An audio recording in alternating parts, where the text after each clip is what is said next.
왜 많은 사람들이 행복하다고 자신 있게 대답을 못하는 것일까요? 그것은 바로 행복의 조건을 외부에서 찾거나 소유에서 찾기 때문입니다. 그러나 행복은 소유에서 얻어지는 것이 아니라는 것입니다. 그러면 우리는 어떻게 행복해질 수가 있을까요? 오늘 말씀에는 성경의 결론이라고 할 정도로 중요한 두 가지 핵심이 있습니다. 하나님은 분명히 모세를 통해서 이스라엘이여 너는 행복자로다 라고 말씀하신 의미를 찾아보겠습니다. 첫 번째, 우리가 믿는 하나님이 누구냐는 것입니다. 하나님이 누구인지 우리가 알아야 제대로 믿고 우리가 축복을 누릴 수 있지 않습니까? 두 번째는 그분 안에 있는 나는 누구냐는 것입니다. 그러니까 우리가 인생을 살아가면서 어떤 일을 당해도 이 두 가지만 확실히 알면 모든 인생의 문제가 다 풀리게 되어 있다는 것입니다. 모세는 오늘 말씀에 죽기 전 마지막으로 자기가 경험한 하나님이 얼마나 이스라엘을 사랑하는지 너무나 잘 알았기 때문에 12지파의 이름을 하나하나 불러가면서 강력한 축복 기도를 드립니다. 26절에 보니까 그래서 여수run이여 하나님 같으니까 없도다. 그러면 여기서 여수run은 도대체 누구입니까? 여수run은 이스라엘의 다른 이름입니다. 하나님의 자녀를 일컫는 이름입니다. 하나님이 이스라엘이 가장 사랑스러워 보일 때 여수run이라고 부르셨습니다. 여수run은 이스라엘을 그야말로 정답게 부르는 애칭으로 누가 뭐라고 말해도 열방 가운데 끔찍히 사랑하는 민족이 바로 이스라엘이었다는 것입니다. 그런데 모세가 이렇게 어마어마하게 축복할 때 이스라엘 백성들의 상태는 어떠했는지 아십니까? 아직 가나안 땅에 들어가지도 않았습니다. 요단강을 건너야 하는 과제도 아직 남아 있습니다. 또 가나안 땅에 들어간다 할지라도 수많은 전쟁과 어려움이 그들을 기다리고 있는 미래를 예측할 수 없는 그런 상황이었다는 것입니다. 그럼에도 불구하고 모세는 이스라엘을 향해서 너희는 결코 불행한 사람이 아니라 행복한 사람이라는 것입니다. 그렇다고 해서 이스라엘이 이 여수run이라는 이름에 합당하게 살아간 것도 아닙니다. 자기를 끔찍히 사랑하시는 하나님을 수도 없이 버렸습니다. 이 여수run은 오늘날로 말하면 구원받은 하나님의 자녀들을 말하는 것입니다. 비록 우리가 제대로 살지 못하지만 너는 행복한 사람이야. 우리 모두가 예수를 믿으면 이 여수run의 복을 받는다는 것입니다. 그러면 하나님이 말씀하는 이 행복의 기준은 무엇입니까? 왜 여수run이 행복자인가요? 신명기 33장 2절을 보면 여호와께서 시내 산에 오시고라고 말씀하시고 있습니다. 여기서 오시고라는 것은 완료 진행형입니다. 하나님이 먼저 우리를 찾아오셨다는 것입니다.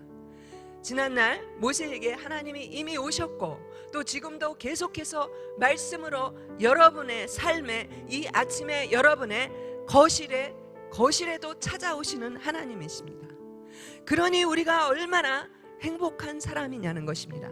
모세가 보는 행복의 조건은 가나안이 아니었습니다. 하나님의 구원이었습니다. 그러면 구원이 무엇입니까? 예수를 믿음으로 우리가 하나님의 자녀가 되는 것입니다. 우리가 아무리 많이 배우고 많은 것을 가졌다 할지라도 구원받는 것만큼 더한 축복은 없다는 것입니다. 우리의 인생의 가장 큰 축복은 바로 우리가 하나님의 자녀가 되는 것입니다. 인류 역사의 최고의 절정은 바로 아들 예수를 죽이시기까지 하면서 영생을 얻게 하려 하신 하나님의 이 애끓는 사랑입니다. 그것이 바로 요한복음 3장 16절이 아닙니까? 로마서 5장 8절이 아닙니까? 그래서 구원하기 위해서 우리를 먼저 찾아오시는 하나님의 은혜를 말씀하고 있는 것입니다.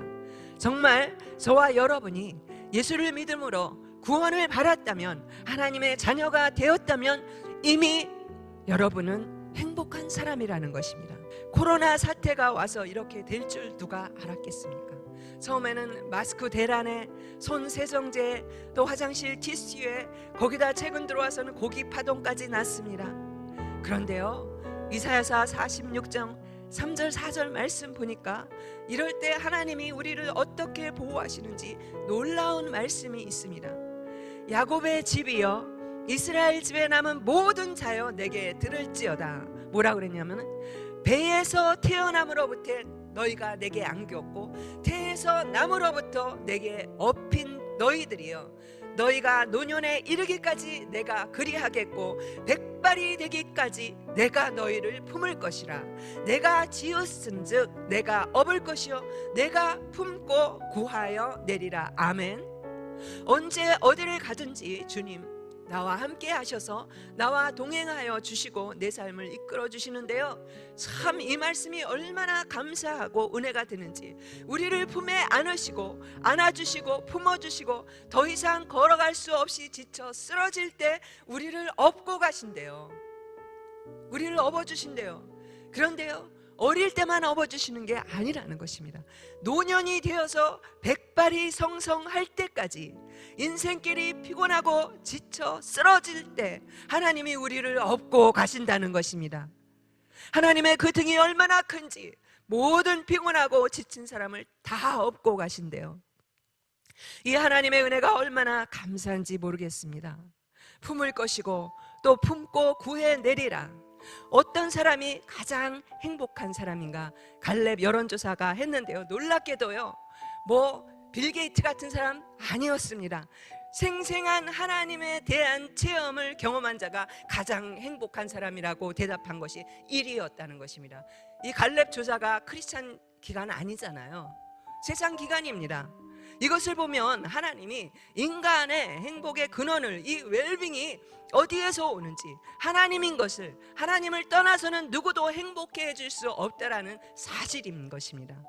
오늘 우리 가운데 사는 것이 너무 힘들어서 나는 불행한 인간이다, 그러한 생각을 가지고 어쩔 수 없이 인생을 살아가는 분이 계십니까?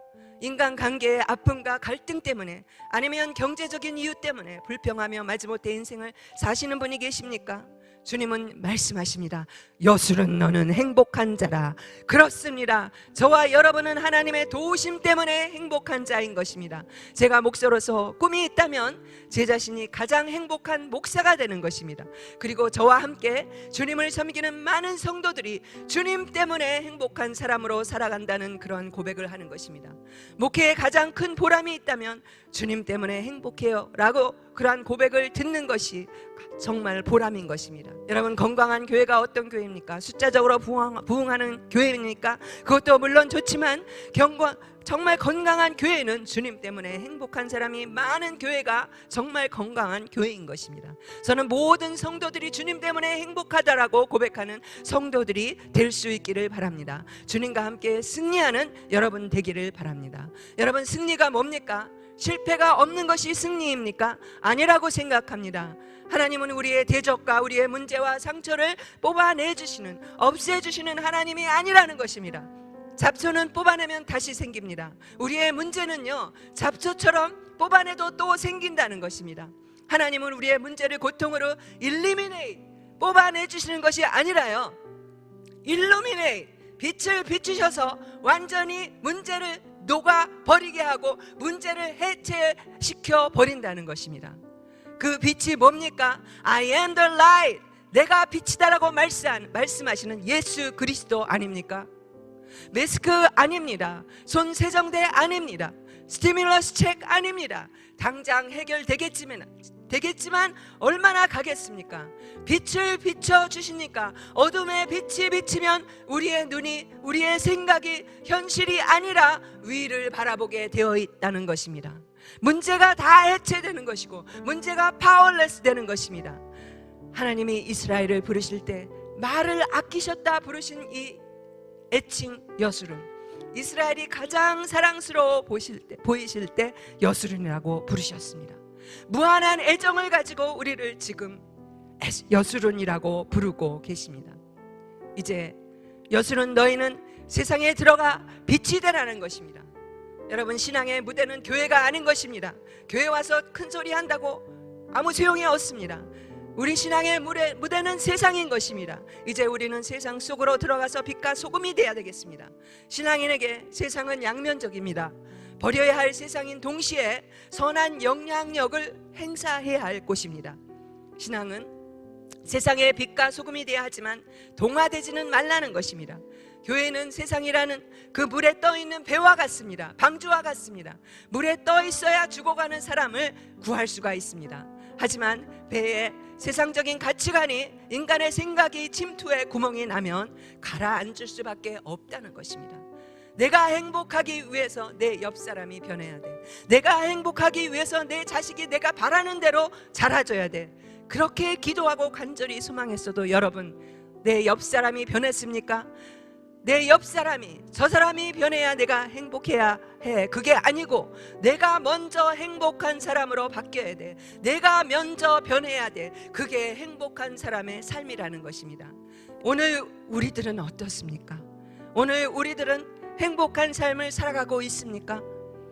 제 인생은 너무 힘들고 피곤하기만 합니다.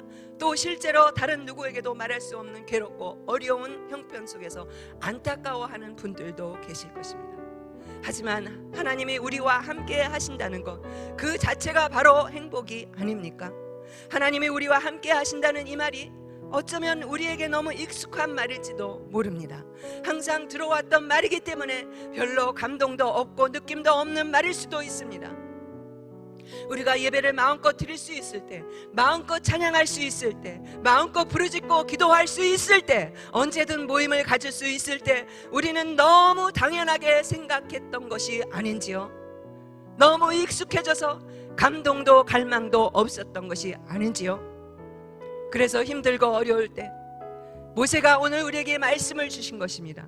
마지막으로 이스라엘에게 꼭 하고 싶었던 말씀, 여수론이여 너는 행복한 사람이라는 것을 꼭 기억하라는 것입니다. 그리고 이 메시지는 오늘을 사는 우리에게 꼭 필요한 말씀입니다.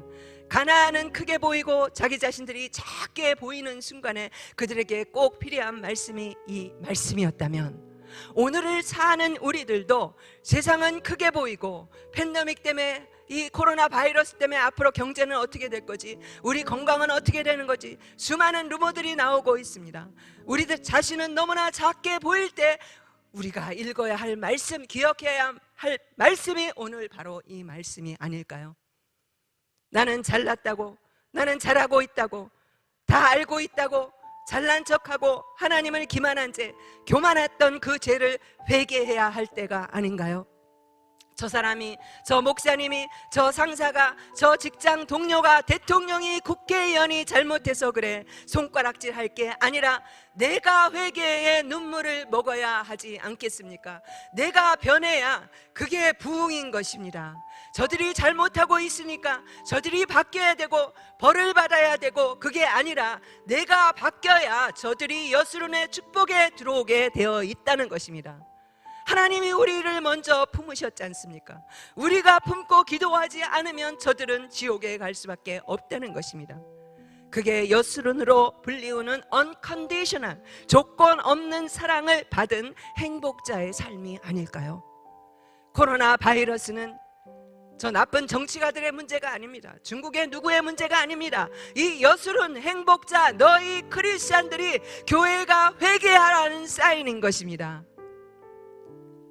이제 우리의 신앙이 달라져야 됩니다. 이제 기도를 하더라도 하나님이 내 편이 돼달라고만 하지 말고 내 말만 들어달라고, 내 기도만 들어달라는 그런 기도는 그만하고 내가 이제 하나님 편이 되게 해달라고 해야 되지 않을까요? 여술은 너는 행복자라고 말씀하시는 주님의 이 오늘 말씀이 여러분 가슴에 깊이 박기를 바랍니다.